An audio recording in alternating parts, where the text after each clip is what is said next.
యేసు ప్రభువు 5 రొట్టెలు 2 చేపలు 5,000 మందికి పంపిణీ చేసిన తర్వాత ఆ జన సమూహమును వారి గ్రామాలకు పంపివేసి యేసు తన శిష్యులతో మీరు కూడా పడవెక్కి సముద్రంలో అవతల గట్టుకు వెళ్ళడని చెప్పెను. అప్పుడు యేసు ఏకాంతముగా ప్రార్థన చేయుటకు కొండపైకి ఎక్కి వెళ్ళెను.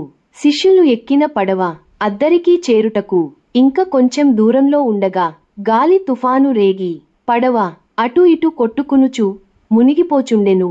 అప్పుడు సమయము రాత్రి 4వ జాము. ఆ సమయంలో గాలి అటు ఇటు కొట్టుకొనుచుండెను.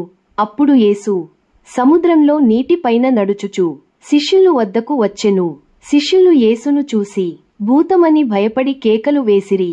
అప్పుడు యేసు శిష్యులతో భయపడకుడని చెప్పెను. అప్పుడు పేతురు, ప్రభువా నీవే అయితే నేను కూడా నీలాగా నీటి మీద నడుచుటకు సెలవిమ్మ అడిగెను. యేసు రమ్మనగానే పేతురు నీటి మీద నడిచెను. అప్పుడు పేతురు గాలిని చూసి భయపడి మునిగిపోతుండగా యేసు పేతురు చేతులు పట్టుకొని, అల్ప విశ్వాసీ, గాలిని చూసి ఎందుకు భయపడితివి, సందేహపడితివి అని అతనితో అడిగెను.